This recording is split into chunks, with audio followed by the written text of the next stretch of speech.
Oh, look at all you fine people with your cameras off this morning. Obviously haven't brushed your hair, brushed your teeth, whatever the case may be, but that's fine. We see you anyway. We know you're here listening to all the great things we have to bring to you on another Chamber Chat. Happy Wednesday morning. I hope everybody's fine and dandy. And I have my good buddy on this morning. We're going to talk all things about real estate, whether you're going to invest in it, you want to get out of it, you want to, I don't know. There's, you know what, like there's no real easy answer to any of this stuff. A lot of people, are looking at commercial real estate or industrial real estate or residential real estate and wondering, should I buy? Should I sell? If I sell, what can I buy? Oh, man, it just gets all confusing. So I thought I would bring on my old pal, Cliff Rego, who is not only a phenomenal realtor, works with a ton of development companies, has an amazing organization, very hip organization, but he's also a really good friend of the Chamber, very supportive of our programming, and is always there when the Chamber calls on Cliff Rego to help with something, whether it's making a contact or supporting a program or event. So Cliff Rego, welcome this morning. How are you? Thanks, Greg. Very well, thank you. And looking forward to the chat. Always fun having Greg and I going at it. And this is an interesting topic. So thanks for reaching out. And same with Chambers. You guys have been great and very supportive of obviously the community and our brokerage. And we are grateful for that. We've had some great conversations in the past, Cliff. All kinds of great conversations. Very interesting, more along traditional business lines, sometimes in real estate, but let's face it, I think what's on everybody's mind right now is real estate. We see insane. I'm going to give you a little example. I know an individual who bought a place about 4 years ago, dealing through Rego Realty, and they paid about $380,000 for this townhouse, and the one straight across the road from them just sold for $605,000. They are, of course, jumping up and down in excitement.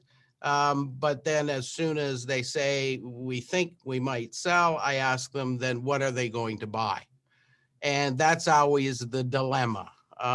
Yes, it looks really good to look at your home and say, man, I've got, found equity over the last number of years. You're all excited to phone your real estate agent and say, list my house. I want to maximize and get the money out, and let's go look at some new places. And then that hunt becomes a real quandary for you. First of all, you're going to pay way more than you maybe would have normally wanted to pay. And you're probably going to put offers in on 20 to 30 listings before you even get one to bite, unless you're going to be crazy about the price you're going to offer. So Cliff, what in the heck is going on with the residential real estate right now? Yeah, I think there's a mix of and multiple plays that have occurred to make to really get this result. And for sure, none of us would have guessed this. Here we are, March of last year, April, I'm panicking, and all of us with doors closing up, and what are we going to do? And we all went through it. It's been a very difficult time. And 3 months later, I had the demand. I'll give you an example of a project I had during the pandemic. It was the Friday of shutdown. Sometime March or April of last year, we were launching a condo development in Kitchener. The Friday that this happened, and I had to call it off, and I had brokers and buyers lining up to sell out this condo. So this is a very difficult move. And I had to call it off with all the rules and regulations. I didn't want to take a chance. We called it off. And you have this builder that needs sales, and it was a very emotional and very tough decision. But what was happening was a month later, the phones wouldn't stop ringing. So we shifted to virtual. We sold 80% of this high rise virtual. and there was no slowdown in May to June, July. I was shocked on the demand for inventory and investors, right? They just wanted product out in this region. So right there, I looked at the team and the builders and developers. I said, this is serious. We need inventory. And reached out to a very successful builder local that we all know, HIP, and very grateful to work with HIP, one of the best builders we have in the region for sure, and in the province. And he had a product that was sitting dormant and deciding, do we go, do we not go? And Scott says, Cliff, are you sure about this product? I said, yeah, I'm sure. I need inventory. And he goes, well, you know what, how quickly can you move this tower? I said, well, give me 30 days. He goes, I'll give you 90. We sold it in a week. 160 units in a week. So that was like, what is happening? And unfortunately, local investors bought it. And then, you know, majority of the Toronto investors are just buying this up. And then of course, here we are today with part of Activa. We have a site on Isherwood that, you know, and these are very serious conversations because we're in a position where it's great to have inventory. We're blessed. We have, you know, a really cool core of amazing people that work for Rego Realty and put in, you know, 17 years, 10 years of building this brand and trust with builders and developers and listings. And I'll get the listings. And what's happening is we've never come across this. We have inventory, and then we have, you know, 3,000, you know, worksheets, we call them, or 2,000 worksheets, just everyone just sending in worksheets to buy units. They're called out, you know, allocations or product. And we just have never had this demand. And then we list the townhome that we were selling for $450 2 years ago for $650 or $599, $650. And then the next one goes $699 and we're getting $750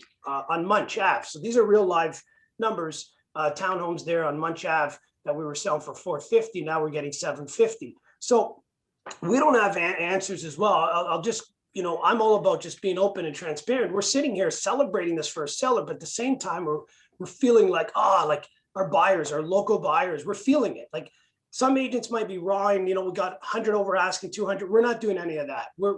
There's too much fear going into that because really that's not the case all the time. But reality is people are just coming into town based on pandemic. They're leaving their cities, Mississauga, Toronto, Brampton, every single day, and they can work out of the house. So they just want to save 50% on the purchase price. So that's one issue. The next issue is lack of demand. Very simple. We have no inventory. And if there's any new home sites going to the market, we're getting gobbled up by, you know, the Toronto market, the Toronto brokers, our local. We're trying to support and we've had amazing communications with our builders and clients on how to, let's face it, a seller wants top dollar. They want to sell fast for top dollar. It's never changed in my 17 years. Yes, it's affecting buyers, but when you look at, you know, some of your examples, you're selling high, you're buying high. So that's going to level off. You're buying low, you're selling low, that levels off. It's really the first time buyers getting into the market that they're feeling the pinch. Everyone else that's really frustrated, I will just say your house has just gone up 300,000 in 2-3 years. Like you've just built, like we have clients that their home was 700,000-800,000. Today it's $1 million and they're free and clear. So now we're just changing their mindset and saying, instead of you thinking of buying again, maybe just sell and rent and park your money and invest your money and make money, and rent is a lot less than buying another principal residence. So there's changing criteria is key. We can get into that later, but I'm back to the first time buyers. They're getting, you know, our local buyers, first time buyers are getting frustrated. No questions. And we feel for them.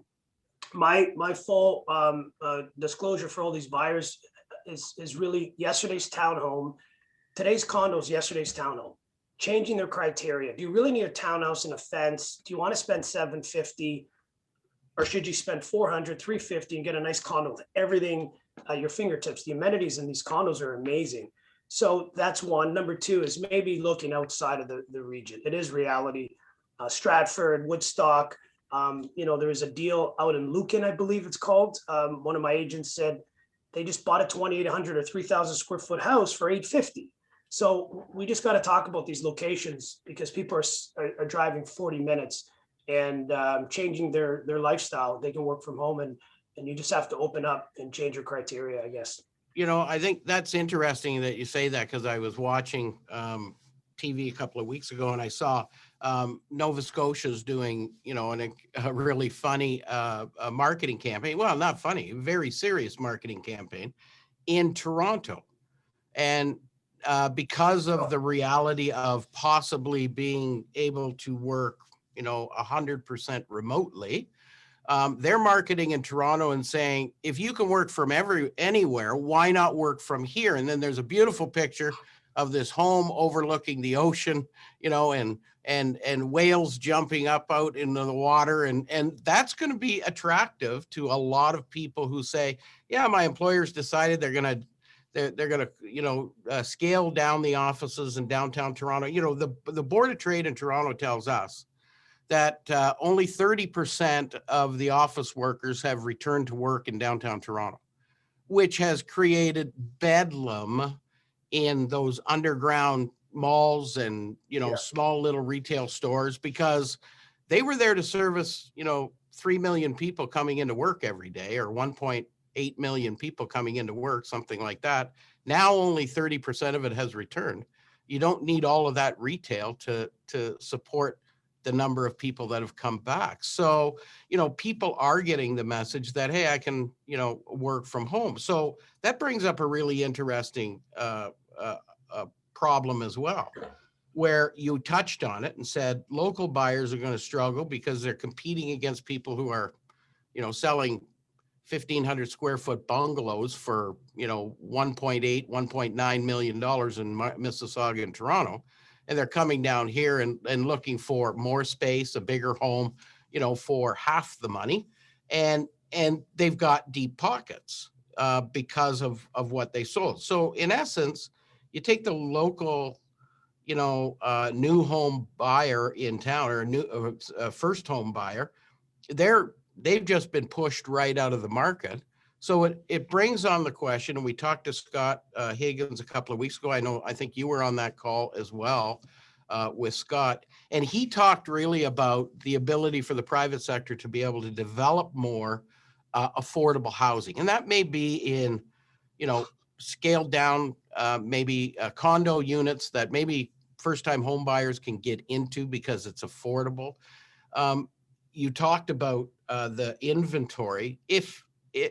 The development process, though, for let's say what Scott is building in Cambridge, the Gaslight District, that doesn't happen. You don't decide that on Wednesday and next Tuesday you get your building permits to go ahead and build.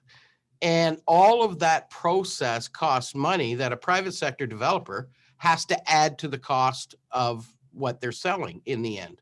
So, how important is it that governments start to realize that they need to make this path a little faster? And not, you don't have to skip any rules or regulations. You just have to push it a little bit faster so that the shovels can get in the ground quicker, so that we can start building some affordable housing as well. Yeah, no question. I mean, I'm not so much on the development, but now working the last, several years, very close with some of the builders. And now I feel the pain.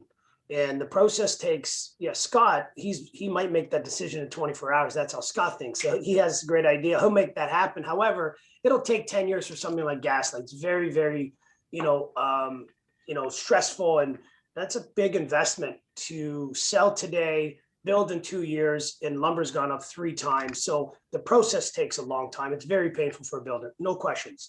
And developers have land they're sitting on land for 5-10 years before they get an approval. I think that should be, I won't get into the details because I don't know the rules and regs. It has to change immediately for this lack of demand. If we're opening up the borders to 400,000 immigrants, we can't do this. It's affecting our buyers, first-time buyers, or empty nesters as well. They're selling. They don't want to sell their home and then buy a condo for 800,000 as well. So we need more inventory. No questions. Things have to change.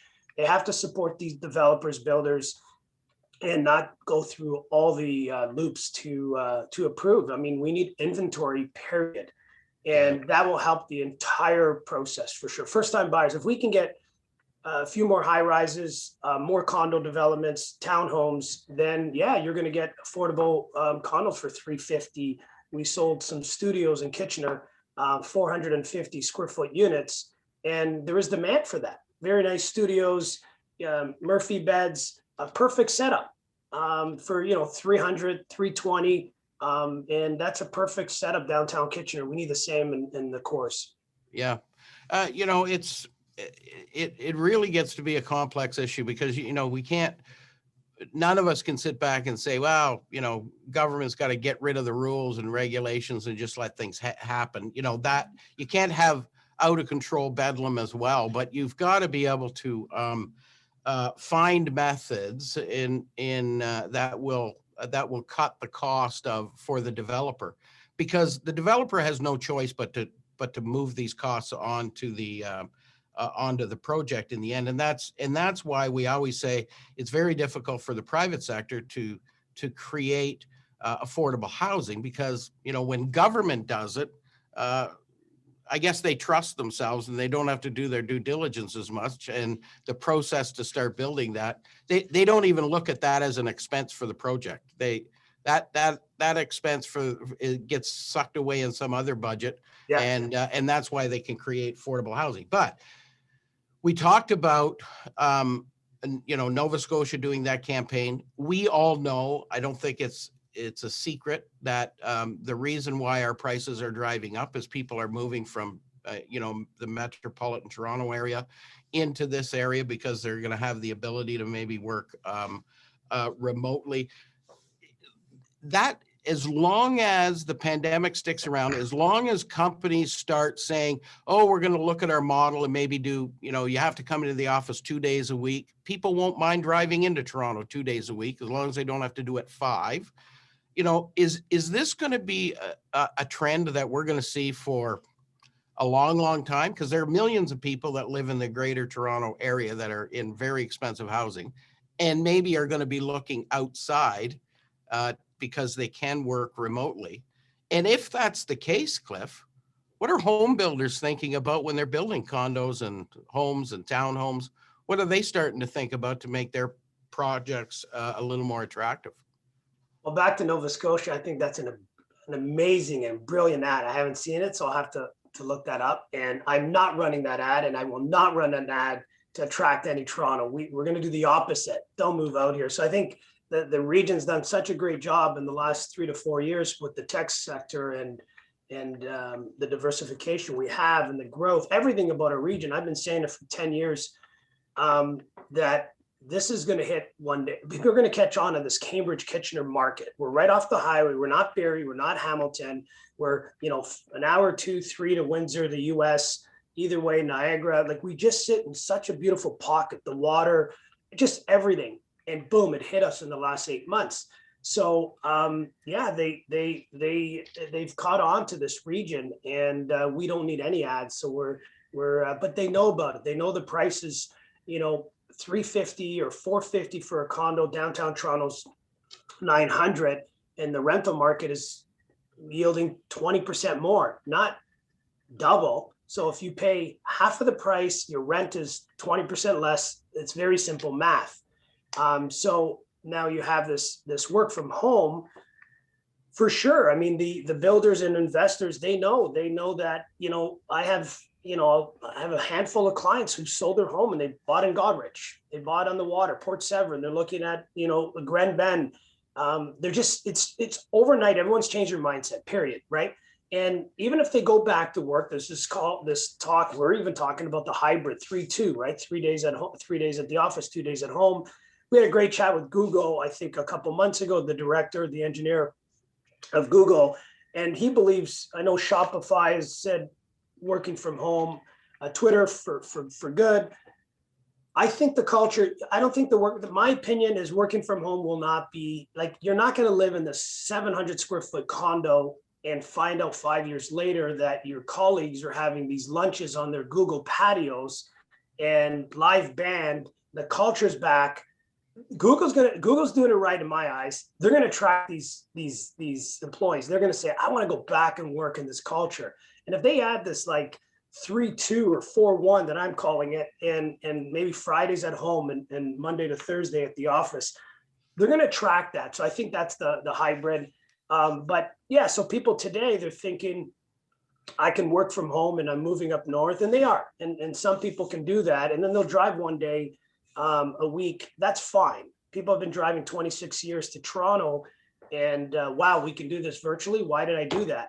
So that's affecting this whole market for sure. The 45 minutes, investors are buying the product. They know that if this ever happens again, downtown Toronto, we all know is very scary, sensitive, ghost town, whatever you want to say. So the rental market's feeling it. Mind you, some of my colleagues, they're buying real estate. The market dipped a bit. They're buying, it used to be 1,600 a square foot last year.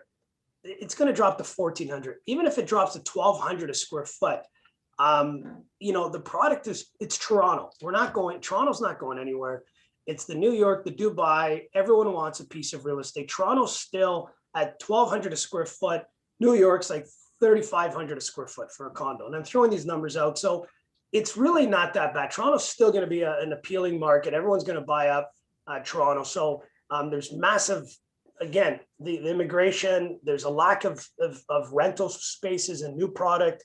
So there's still that absorption that I think will help Toronto, and they're still in a good place. Yeah. But yeah, Greg, back to your comment. People are going to move out 45 minutes, and the builders are looking at this whole baby boomer first-time buyer. They need product, so they're building these condos. There's going to be demand for baby boomers. Baby boomers, we all know in the next 10 years, there's a massive amount of product that we need for the baby boomers that might sell and just rent and live in a condo. Yeah. Well, exactly. Take the equity you've got in there. That's your retirement income, because, there's still about 60% of the population aren't on some sort of retirement, benefit program. They have to self-save. So that's where their savings are. But it calls into question then, and, you talk a little bit about Toronto being a kind of a ghost town. We could actually see even in the region of Waterloo, we're at about a 13 or 14% vacancy rate in our office complexes now, commercial space. So that could be retail stores as well, but we're somewhere around 13, 14%.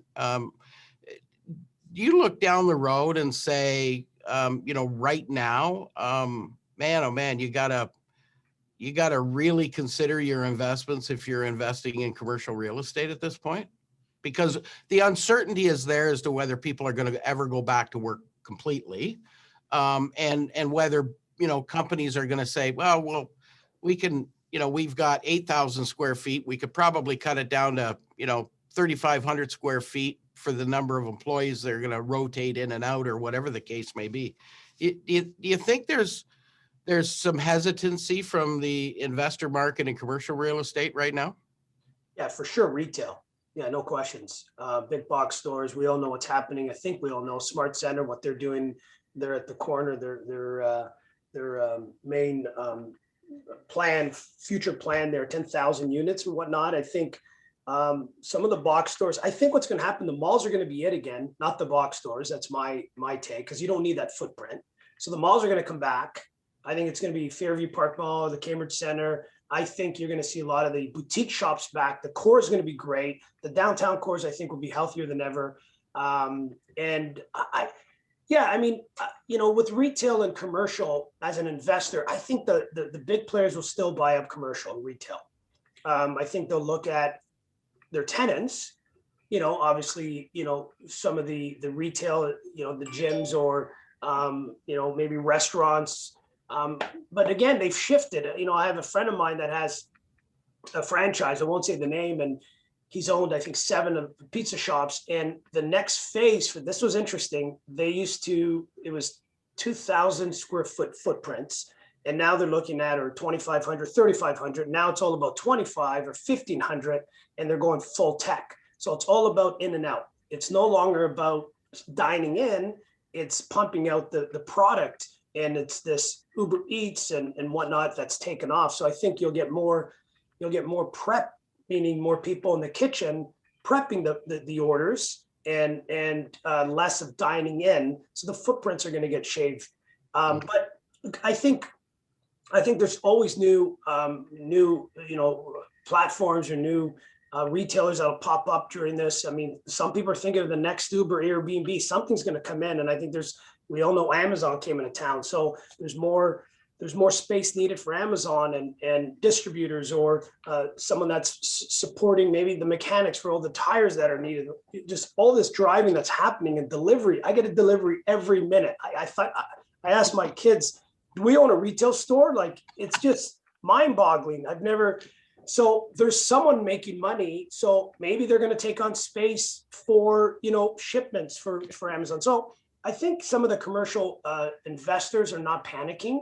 They're working with the tenants and maybe reshifting some rates and looking at things differently. But I go back to the residential because that's where I play quite a bit, and that's where the recession-proof product. I've always talked about this, where if you own 2 or 3 condos and you own 2 or 3 commercial units, the beauty of residential is your rental rates are still going to come in. If you're charging $1,500, we go into a pandemic, a depression, someone's still got to rent.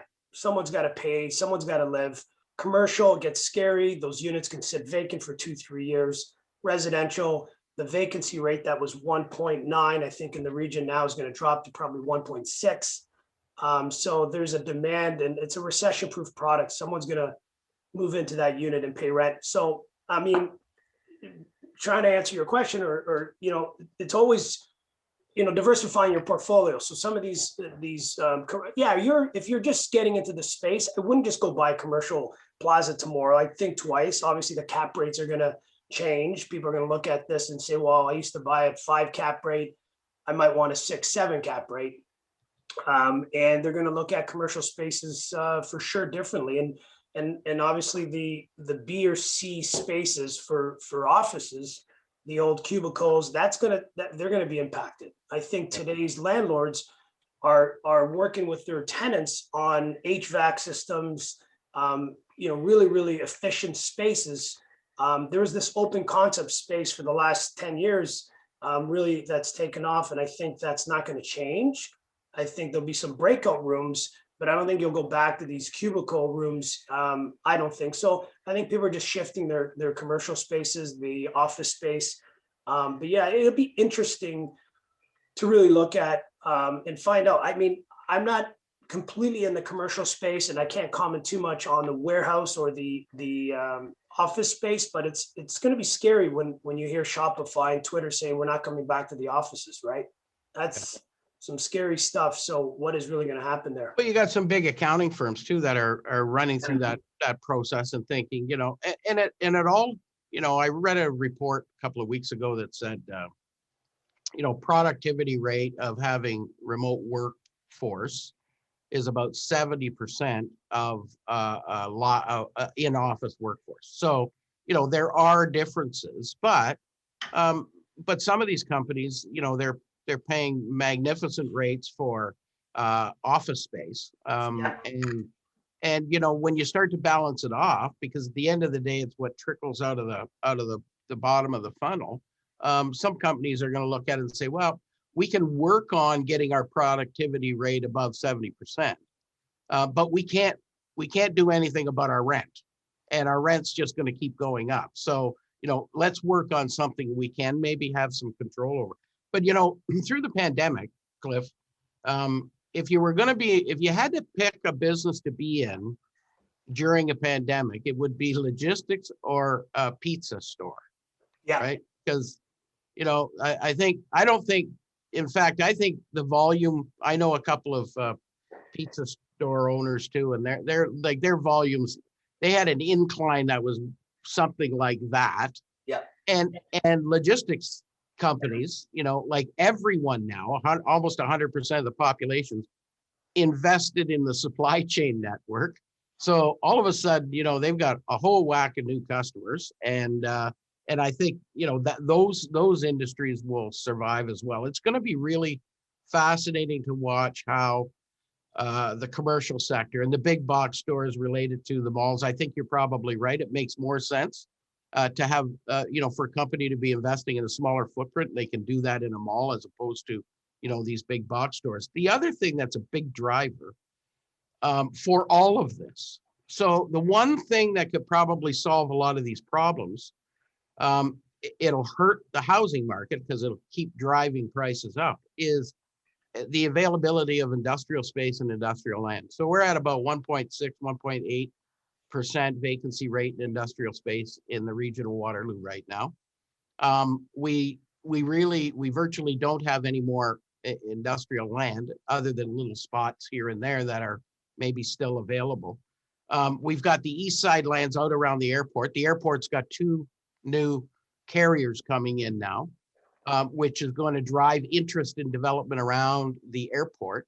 But we still, actually, when I came to the chamber, I sat on a committee. It was even before I got to the chamber, and they phoned me and said, "Hey, once you get to the chamber, we need you to sit on this committee." And it was all about getting the east side lands in the marketplace. That was 20 years ago. And so when you talk about getting developments together, there's a really good example. The region still hasn't, and the municipalities still haven't got those 900 hectares, I think it is, into the urban envelope for industrial development. That will be a driver because every one industrial sector job, new, drives 2.5 commercial sector jobs in our community. So we bring in 1,000 factory workers and industrial workers into the region of Waterloo. It will drive another 2,500 jobs in the commercial sector, whether it's office, whether it's retail, doesn't really matter what it is. So going forward, it's essential that the region and municipalities in the region start opening up those capabilities for industrial. You talked about Amazon coming. They're just the leading edge, right? They need warehousing all over the place, but everybody else is going to need supply chain vehicles somewhere in this area. And you talked about our postal code. Our postal code's probably the best postal code you'd want to be in Canada. We're right in the middle of the borders. We're on the busiest highway in North America. Where else would you want to locate if you're trying to sell your product, distribute your product, make your product? No question. So, how important do you think that's going to be as we start to emerge out of this pandemic for the entire real estate market? Yeah, I think if we want to be the forefront, you've always talked about our region and we obviously believe in it and we have every reason to state that postal code that we live in is really ideal. It was affordable. It's still affordable. Some people might say you're crazy calling a townhouse through 750 affordable. While Milton and Vaughan, it's 1.1. So, or Vaughan, but Milton might be $1 million for the townhome. So I think with those numbers that you're throwing out again, it's very important. We need to adapt and pivot and absorb that sector ASAP, because we want to continue to be that forefront. We've taken on that tech sector. We were known for the manufacturing, the auto industry, the insurance. We got great universities, great hospitals. We have everything. The highway price point's still affordable. We had that. We have a long run of success and health, and I think that's very important for the residential sector. If we're going to continue with this price increase, we need the absorption, and we need more inventory in the res, and we need more of the industrial lands moving quickly. So it sounds like the government's got to work on both sectors and support this development and land. It's got to move quicker. Listen, Airbnb moves too quick. So does Amazon. So does Uber. We can challenge and be upset as much as we want about the Amazons and the Ubers. There's going to be another 5 Ubers coming out of this pandemic, by the way. And one might be in the real estate. I warn my entire team every day. We're planning our 10 years today. We started 2 weeks ago. We took a full day off and planned the 10-year Rego Realty. What does it look like? And there's going to be people penetrating our market to and that could be Amazon, and they probably are already, and I think they are actually, and they can flip a switch and have inventory. So people want access. They want click, order. And we have to be innovative as a brokerage in the real estate world. We will be. And I think the cities and the governments have to do the same. And they can't pick and choose how they want to do things. They got to listen and adapt and pivot to the millennials, like, the TikToks of the world, whatever, I call it TikTok. My kids get upset, but it's the new norm. Like, so, we got to adapt. You're going to get chewed up. And I believe the smartest, talented people right now, they're not panicking. They're working on the next, what does it look like? And they're opening up shops in the next 2 years. I think, a good friend of mine owns quite a bit of office space in Kitchener. He's not panicking. There's going to be another wind of startups that we're going to be like, oh, no one thought of that. No one thought of that Zoom camera, that the products we need. I need more markers. I'm doing more whiteboard. I don't know if you can see it. So like someone's coming up with the best marker, whiteboard, eraser that you can do it on the screen. And that's going to create 3,000 jobs, and they need 5,000 square feet of office. So I think everything that there's a peak and valley and spikes. If you really look at it, the outcome, even with the residential world, it's very tough. A townhouse for 750. The positive side is the clients that bought those towns for 450 a year and a half ago, 250, they're now worth 750. The ones that are taking advantage of that, they're either selling, refinancing, and buying more real estate and building wealth with this equity growth. So there's a lot of good things coming out of this, but it's obviously very sad at the same time for shops that are getting affected. I'm very sensitive. The kids that are feeling it, this whole thing has, been a very sensitive topic. But back to your warehouse comment and development, the governments have to adapt and adjust and support the investors that are sitting on land. No questions. I think, for most of us here, there might be some people on the call who are trying to sell and buy a home, but, I think, everybody is, if you own a home, you're interested in preserving the equity or the value that you've got in it now, whether it's earned value over investment or earned value over time. It's still something that we want to protect. Growth in our community and opening up the door of opportunity for manufacturing, because I think manufacturing, especially advanced manufacturing, is going to probably come back in a fairly large way if the governments can get their head around what it means to buy Canadian, and we're working on that, from a mask and all of those kinds of things, because they just don't. They said, yes, we want you to make them, but then they said, well, we really can't buy them yet, so go ahead and sell them to foreign markets. It's kind of ridiculous, but I think government needs to understand and start learning how to work to the speed of business and people, and some of the hoops and hurdles that their own barriers that they put up cause them some difficulties. What would be your suggestion? Let's go by age category. So you're at maybe the 20 to 30-year-olds looking to get into their first home. You maybe got the 30 to 50-year-olds that are looking to upgrade or move to something different. And then you got those 50 pluses who are thinking, you know what, retirement's coming. Maybe I'm looking at scaling back. Give me your advice of what you're giving to those people in those categories. So let's start with the 20 to 30s. Yeah, this is awesome. I'm doing this every day live, whiteboarding. It's called that's the first time buyers. That'll be my kids in 5-10 years. Listen, I'm telling these 25, 30s, don't panic. Two things. You don't have to buy. Just relax. Rent and go invest. And they're like, what do you mean? I'm like, find a friend, go rent a place for $1,800 a month, take your 20, 30,000, combine it with someone else, go buy an investment property, call me in 10 years, you've just built wealth. And renting is not that bad.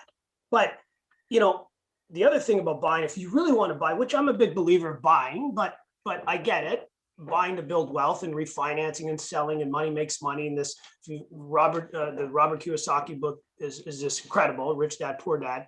But not everyone's into it. If you're buying a townhouse today, and I have a good friend of mine was in Niagara coming back and wants to buy this townhouse for $550. And obviously we're going to laugh. And I'm like, Steve, like, there's no such thing.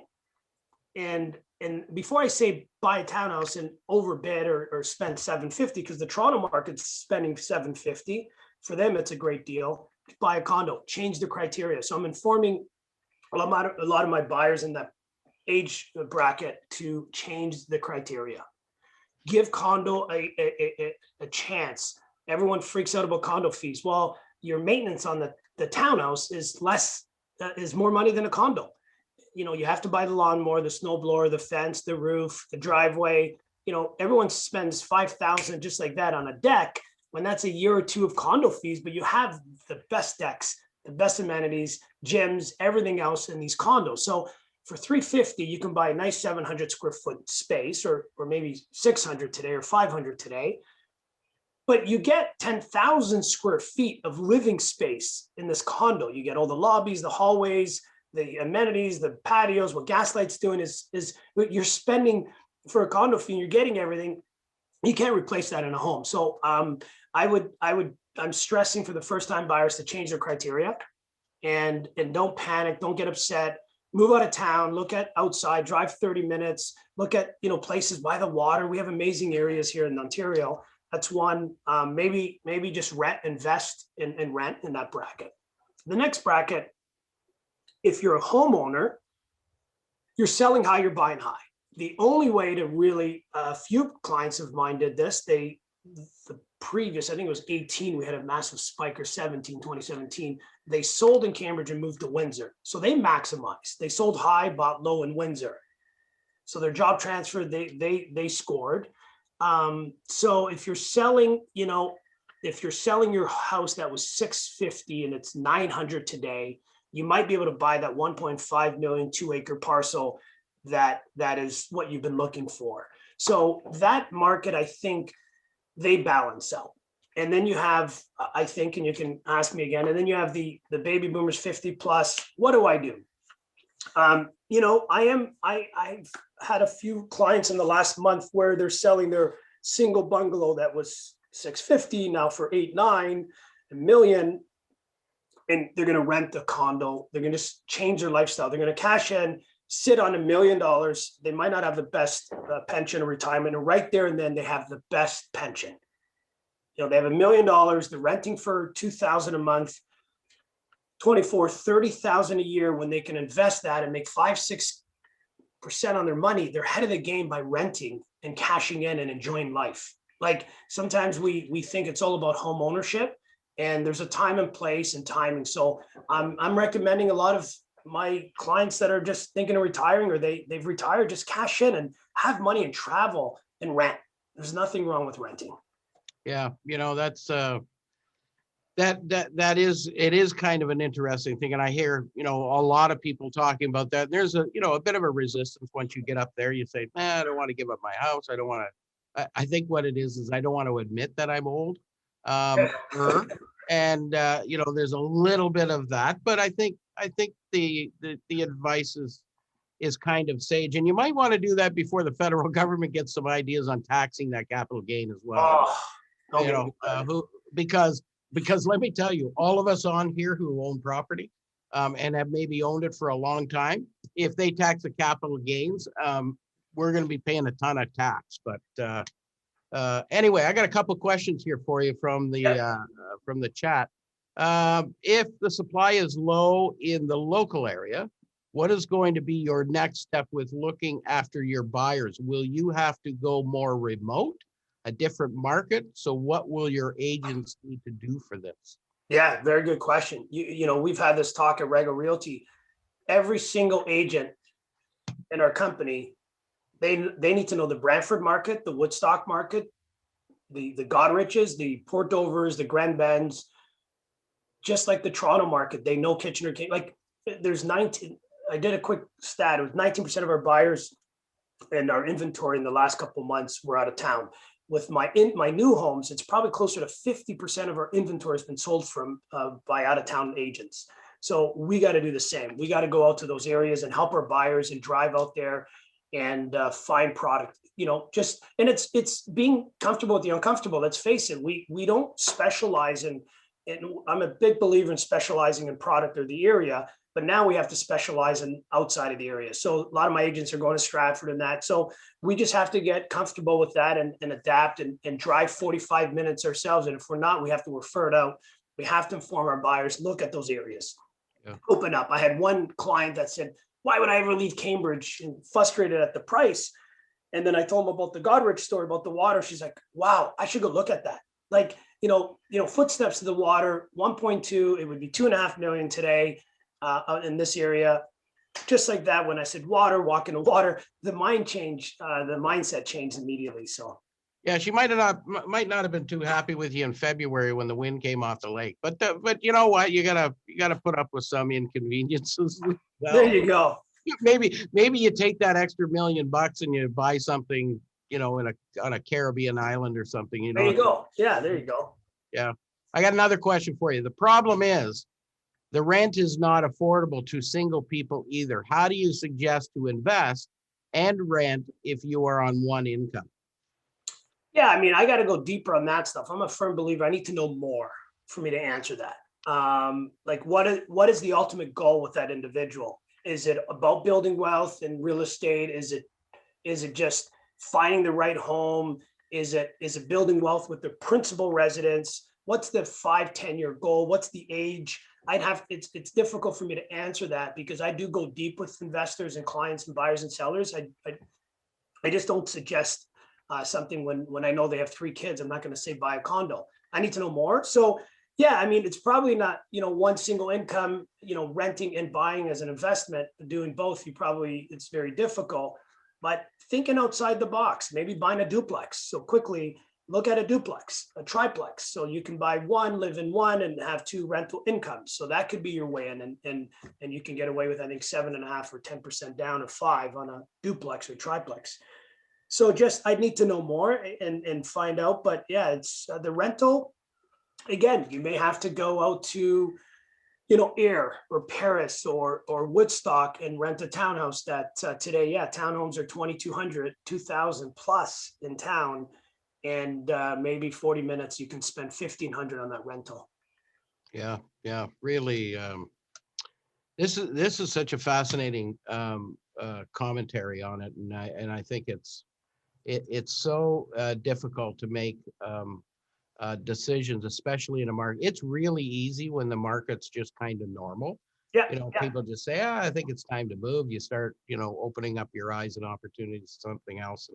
But in this market, you gotta put a whole lot more thought and execution into it. I think it's really, really, really important. So what do you think the future holds from an interest rate perspective? And I know you're not a economist, you're not looking down the road, but you must get some feeling or some senses because you're probably following interest rates and some of the news around that. What do you expect the interest rates are going to do? Well, I think we can't have anything, no, quick increase or adjustment anytime soon. That just can't happen. We know that. I think, a year and a half ago, we were talking 3.5%, and the math worked well. Today, 1.8, 1.9 absorbs that increase in pricing. So just to go back to that interest rate, there's a second look at that, where with today's pricing, people are buying townhomes for 750, and I haven't done the math, but paying 600 or 550 with a 3.5%, and buying a condo today with at 750 at 1.9% interest might balance out in payments, believe it or not. So that interest rate has really helped, and obviously affected first-time buyers again, but it's really helped buyers enter the market for monthly payments. Anyway, back to your question, I don't think we're going to see any major spike, but we're starting to see a few, points or discussions on it's creeping up to 2% again. I don't know what the last 5-year post is, but I think we have room. I mean, the other thing is you have room for that interest rate. Let's say it does go up to the high 2s. I still think it's very affordable and healthy. So, and that might ease off the the purchase. I mean, you're buying a $1.5–2 million home for at 1.8% interest rate. It's appealing. People are making that move today based on that interest rate. So if there's a slight increase, 2.5, 3, they might hesitate. Will that help? I do think there's been some positive things with the Canadian government on that end of it. They've been very, forward in adapting, changing amortizations versus what happened in the US market. They were lending 0% financing, 120% loan to values in the 28 economy. And that doesn't happen out here. So I think there's been more control on that and adjusting and absorbing that very, very carefully, timing that. So I think we're good with interest rates for the next, 5 years.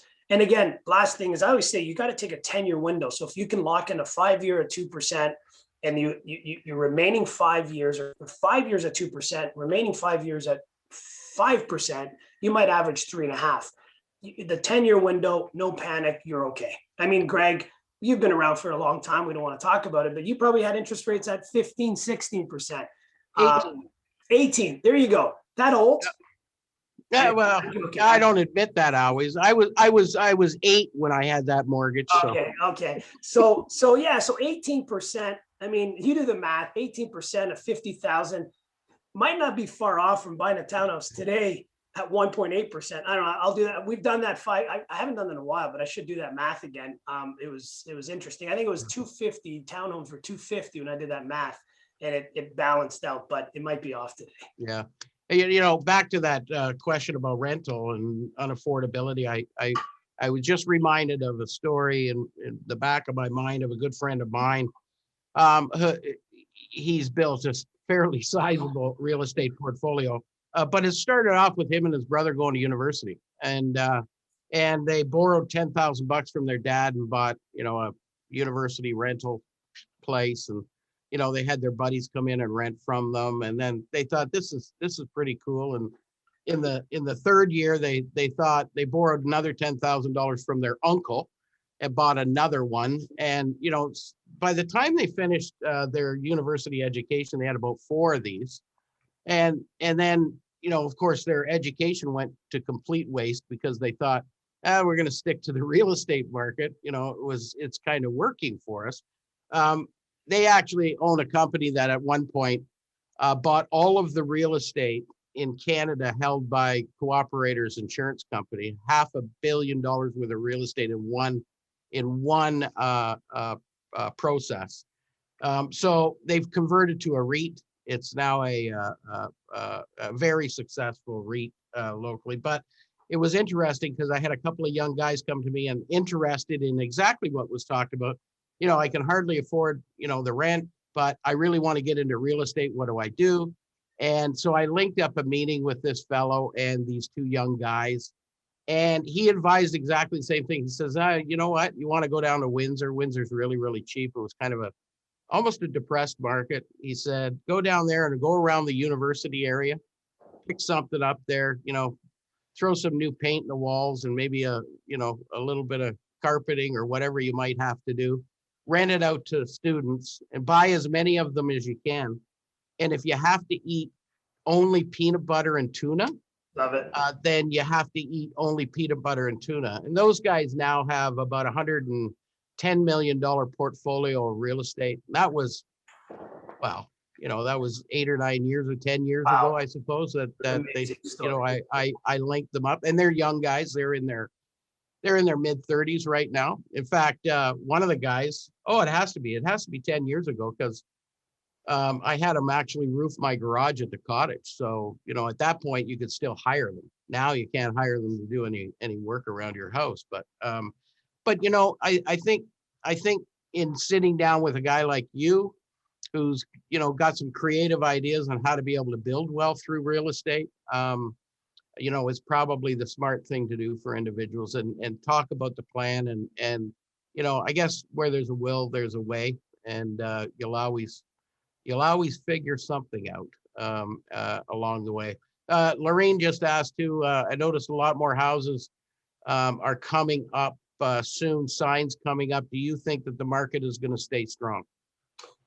Yeah, it's a great question. I mean, I'm surprised no one's asked that earlier. What's going to happen this year? I think it's going to stay strong. I think the region, everyone's got wind of this region. Yes, I think this entire year we're going to see, we've had like I would say very close to 19% increase average price point last year to this year.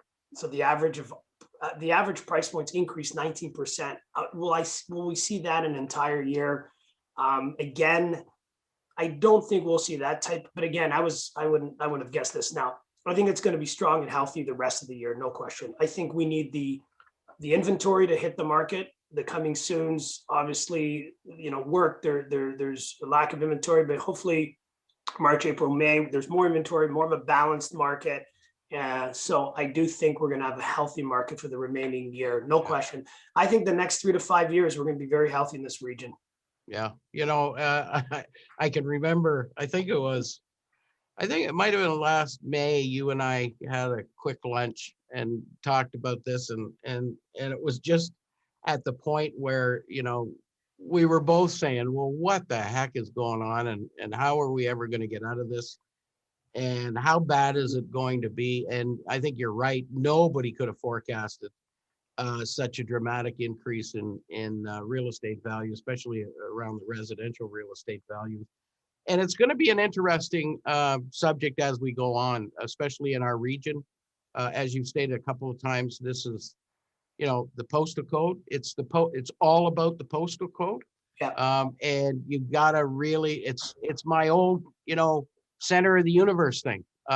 We couldn't be, we're right in the dead center of the crosshairs of probably the best place you'd want to be in, especially if you're in business, but even if you just want to have a good quality of life and have an opportunity to grow your wealth, I think you couldn't be in a better place, better country, better province, and a better spot in that province. I don't think you can find other than the region of Waterloo. So we never know what's going to happen in the real estate market. It was sage advice. I'm going to run home tonight and talk to Lisa about what she wants to do. I will never win that battle, but it's always fun to kind of argue with her about it. And you can try. Just have her call me. We'll work together. Back to investing. I'd like to live at the cottage.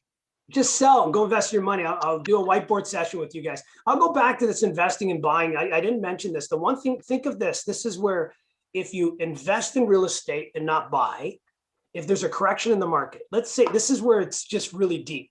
If you bought a townhouse today for $750, that freaks me out, no question. And you buy a house to move in at $750. That rental is going to make you money, not the principal residence if there's a correction. You bought for $750. You're using 20% of your money. The bank's lending you 80%. In 10 years, 20 years, you've paid that off in 20 years, hopefully 25. The condo or the townhouse is only worth $550. You've only used 20% of your money. You've quadrupled your money. Where if you bought a townhouse yourself and you're dependent on your principal residence and there's a decline in pricing, you might be, feeling it there. So the point is investing in real estate is really recession proof. If you wait 20, 25 years, if you hold, you can't lose in residential real estate. There you go. Sage advice from our own Cliff Rego. Cliff, so happy that you took the time to come and join us. And you're always welcome back. Anytime you got some great news on the real estate market, don't hesitate to reach out and say, Greg, I got some great news. Let's share it on Chamber Chat next Wednesday morning. For sure. Thanks, folks. Have a great Wednesday. Thank you, Cliff. Thanks, Greg. Awesome. Appreciate everyone.